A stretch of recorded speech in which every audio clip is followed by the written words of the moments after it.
Welcome to my very first video where I'll be sharing my first semester experience as a graphic design student at OCAD U.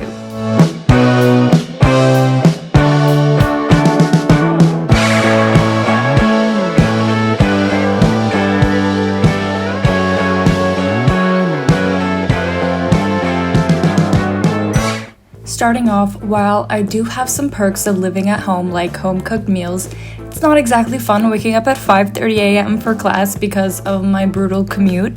Adjusting to that schedule was definitely a challenge at first, and I'd always be pretty close to missing the bus, and I barely had time for breakfast, so I just took a piece of toast and ran.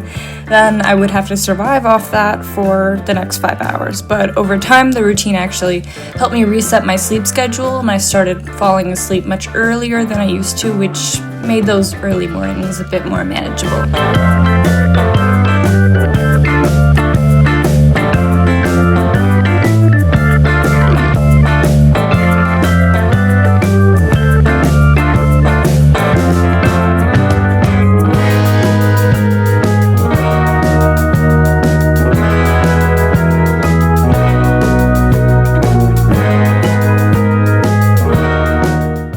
The first month of this program was not the greatest. Initially, I was locked in and focused, but spent too much time hyperfixating on all the wrong things and kind of neglecting my other courses, so this sort of made me drift off the right path, which led to a shit show of a submission for my first design project. Thankfully, I redeemed myself with the following 2 projects, but coming into this program, I wasn't particularly skilled in design software. I'm still not a genius in that area, but I've been picking up useful techniques and will continue watching tutorials to improve, but this was something that kind of scared me because in high school, I was a visual arts major and had been used to making physical pieces by hand, and so I thought that this was something I'd have to give up in graphic design, but it turns out it's kind of the opposite. Making things by hand is actually more encouraged because it gives you the potential to make a much stronger design with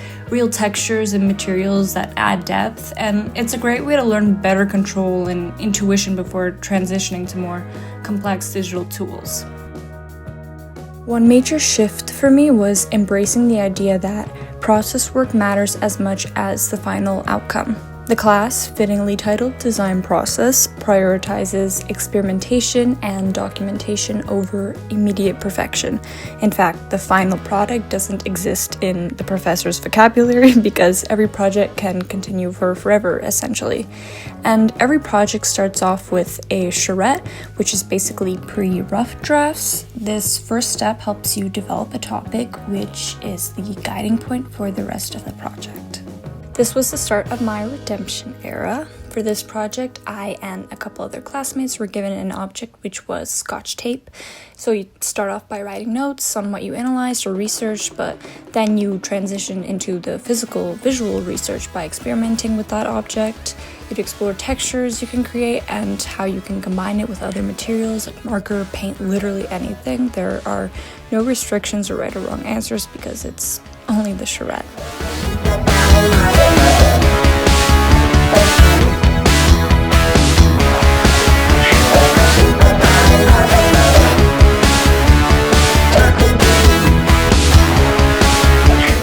While I was doing this, I'll admit I got a bit distracted watching the Umbrella Academy, but it actually ended up giving me some inspiration for using text in my work. And whether something you try turns out brilliantly or horribly, it's all valuable. In fact, discarding process work is very much discouraged because everything is added to the final submission, which is what I was sort of lacking in my first project, so I didn't have much to show for myself, for process work. I continued making more during studio time because 3 pieces wasn't enough. For a charrette, you should be producing as much as humanly possible. And this was a tough adjustment for me because I'd always been used to starting with a good copy and skipping through rough drafts. But I've realized how limiting that approach is, and at the end, I discovered my topic for this project, which was redaction.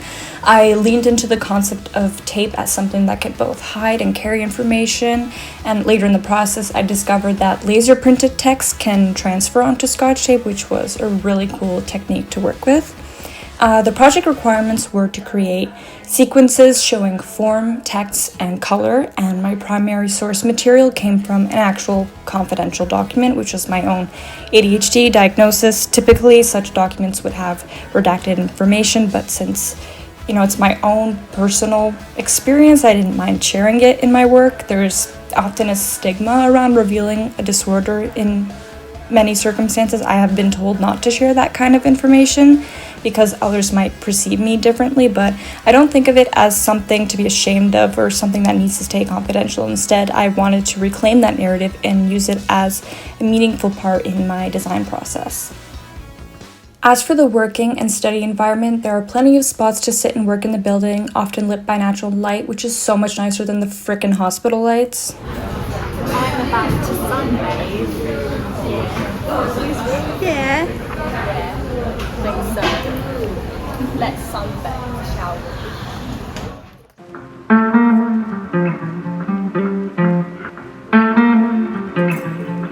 Sometimes also a change of scenery can make all the difference, whether you're feeling stuck or distracted, or whether it's working at home or a cafe with a study buddy or even solo.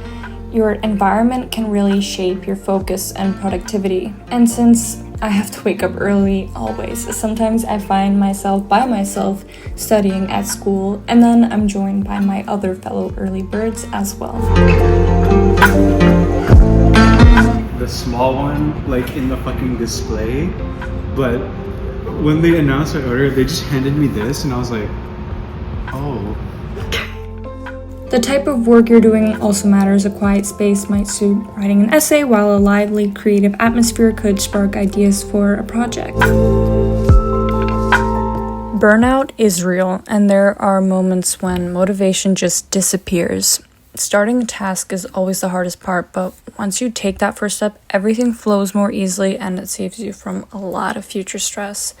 And for those inevitable late nights when you feel yourself fading away, I recommend listening to dance hits. There's a specific playlist on Spotify that's been my go-to since high school when pulling all-nighters. It's upbeat, keeps you awake, and honestly, taking short dance breaks helps a lot. Like, moving your body re-energizes you and gives you that boost to just keep going. But speaking of all-nighters, don't do that shit. Seriously, it's not worth it. Thankfully, I managed to avoid pulling any this semester, and I know that if I had, it would have just caused a domino effect. It makes everything harder, from focusing on your work to functioning the next day. It's not a badge of honor, it's a recipe for burnout. So prioritizing rest makes a huge difference in staying consistent and keeping stress manageable.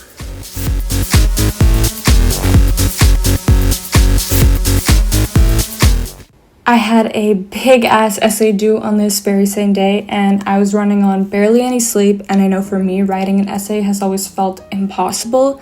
My ideas are always scattered, and especially after grade 12 English, I swore I'd never put myself through that again. But for OCAD, it's mandatory to take history courses and the essay and the argument course for English, so if you're planning your schedule, I definitely recommend taking that English course in your first year. And on the bright side, it helps sharpen skills which you'll use across your other classes, even if writing isn't your strength. Oh, what the fuck is my hair doing? No, I just was about to say, like, my hair looks... I'm actually not even alive right now. I have 2 things deadline for today. Yeah. Oh my god, I'm not even making sense right now. Yeah, I don't know what I'm anyone's hungry. saying anymore. I thought that I'd get energy from eating, but I didn't. It makes you even more sleepy. Yeah. And the ADHD meds are not working. Probably gonna go eat something. I have to eat something right now. Should I get coffee? I don't know. Should I do it? It'll mess up with my medication.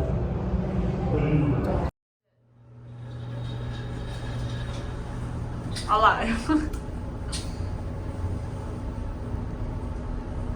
I feel your heart beat to the beat of your drums.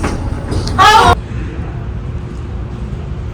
Every time I say I'll be fine, when I drink coffee with my meds, I'm not fine. So update, I'm not fine. I think I have a heart. It's I feel good. well, yeah. Like that's what you mean. Rejuvenated. Oh, cause like the last time we were 8 and we did nothing. Oh no, we have to. No, we have to work this time. Okay, let's get it. Let's go. Update. We Like 20 minutes or so have passed by and we've done nothing. We're still confused. no, I ate. Oh yeah, you ate. I ate. I did not even take another sip of my coffee because We together from my phone. We're texting a group chat asking what the fuck we're supposed to do. And turns out we're not the only bitches confused. Everyone was confused. But we get the gist now. do we? I'm not sure. Who cares? Honestly, like as long as we pass. And after surviving those traumatic days, you must reward yourself with a day out or just a day to relax. At the thrift shop, Black Times. That's my Halloween costume. It's actually shark. Oh, that's my sweatshirt.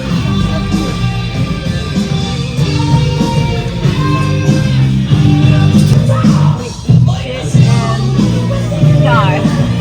Eat shit and die.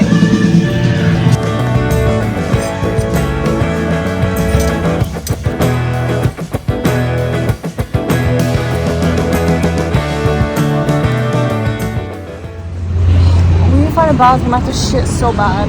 Girl, I'm don't fall.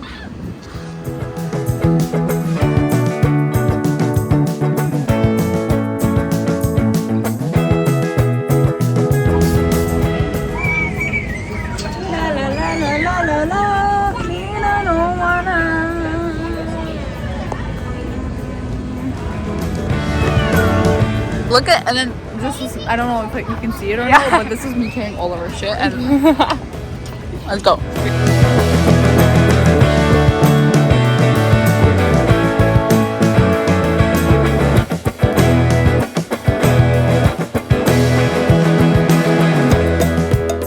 When it comes to food, I know I might not have the most room to talk since I live at home and my parents do most of the cooking, but I've noticed something important.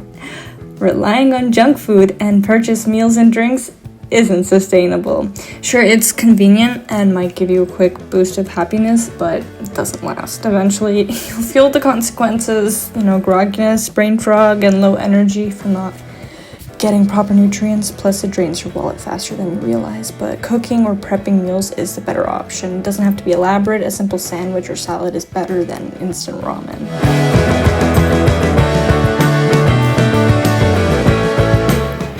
We're going to have lunch. Now I have to go to school. I like my suitcase. I'm so excited for Subway, man. Again, this is not the example I'd like to be setting, but I will say it was delicious. Color combination, this orangey mustard, this blackberry-ish purple grape Gatorade looking ass, and these raspberry, like that's so cute. That's such a color cute theory. Color combination, is it not? I think so. Now let's eat, shall we? Here we go for round 2. Again, food should not be your main motivating factor for getting through tasks, but here we are. And on the other hand, if the food is free, however, you can't really say no, can you? Trying to get the free drink. Trying to cop the free drink. We need a WeChat. Got the yogurt. The things we do for food, yeah. Yep.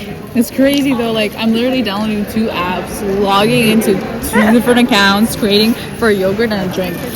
Yep. Should I post this on my story and just tell people the true cougar? No. It's all for us. What are you trying to... You're gonna spit something. Are you trying to imitate those, like, those movies where they're just like... There. Free food. Should I add orange juice? Is that nasty? I don't know.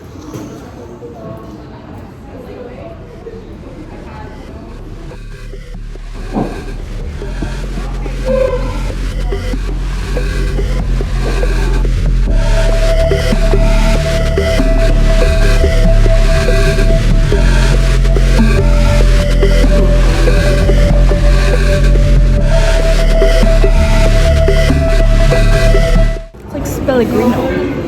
Kind of.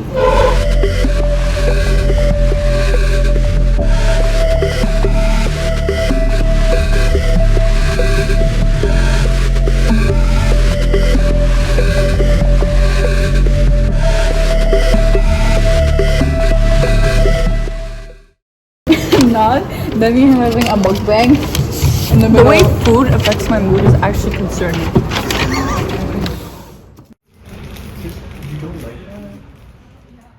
Every morning, it's the same routine, and I'm usually in a rush, so I can forget to take my ADHD meds, which is, well, you'll see. Made some tea this fine, frosty morning. I forgot to take my meds, but honestly, I think I need a break from that. So we'll see how productive I really am. Actually, not even alive. Going to get coffee. Okay. Then I have to fix it. Mind is blank because I have zero interest in completing the task at hand, and all I can do is just sit there and distract everyone else. Her parents are waiting for me. Her dad. Michael. Say hi.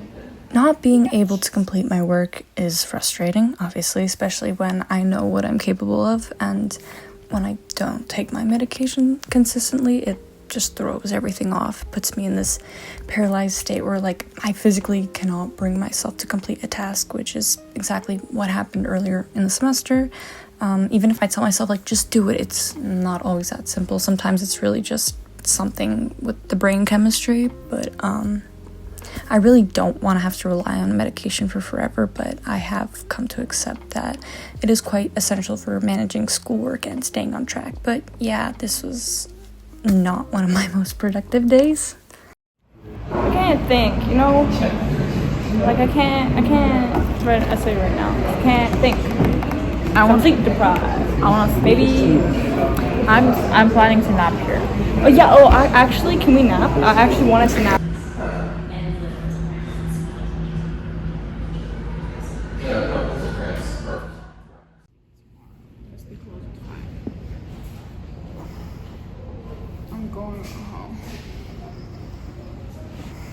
My typography class was quite fun. Look at that artistic. Yeah. And Oh, music. yeah. Oh, he's feeling it now. Yeah. I was actually thriving in that class, not gonna lie. My prof put up all 3 of my works for expressive typography on display, so that was nice. We love that academic validation. That's honestly my biggest motivation at this point. There was also some drawing involved, which was fun but a little tedious. And for premium quality prints, you'd go to the copy and print services across the street from the main building. And if it's something with a lot of text, laser printing would be the best option so that you get that nice crisp look with no bleeding like inkjet would typically give you. And I also spoke with my typography professor a lot and visited her during office hours to review my work. So doing this not only helped me improve, but also made me, more noticeable, and professors are more likely to keep an eye out for you and sort of root for your success when they see a consistent effort. And here is me giggling during the final class because she told me how great my type booklet was and all the details in my font classifications. On that note, consistency with studio attendance is crucial. While missing a lecture in a course outside your major might not be the end of the world, skipping studio time is a different story. I've seen friends fall into the habit of skipping class regularly, which left them confused and stressed, and that is a cycle I used to experience back in high school, but things are getting more serious now. And I know it's a common misconception that art school isn't as demanding, but it is. You always need to be producing work nonstop. And always communicate with your professor. Last design class. How we feeling? Depressed. I'm so sad. I mean, I definitely feel better than when the semester started. I was miserable. But yeah. I'm so tired. This program is far more challenging than I initially anticipated, but in the best way. It pushes you to think critically and find different approaches. So whenever I was confused, I asked questions. Whenever I created new work, I asked for feedback. And this consistent dialogue helped me approach projects without the intimidation I'd previously felt because I felt some sort of, guidance. And the blend of hands-on work and digital refinement has been one of the best aspects of this program. It showed me that the design process isn't about starting from scratch every time, but about building, reusing, iterating, layer by layer until the work speaks for itself. Another important thing was learning to detach myself from my work. In design, it's not enough for me to understand what my work is communicating because if no one else does, then it's not an effective design. It's not necessarily like art where you can be expressive and carry this hidden meaning that can be up to interpretation to the viewers, because in graphic design, your work should be able to communicate a clear topic or message to the viewers. Well, that's all for my first video. Hope you guys enjoyed it, and thank you for checking out my channel. Make sure to like and subscribe for more.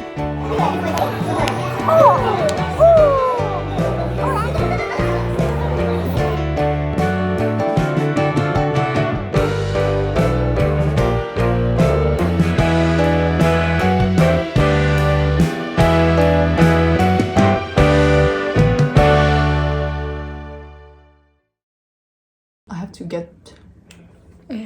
Wait, we don't love you like I love you. Should I smile or should not smile?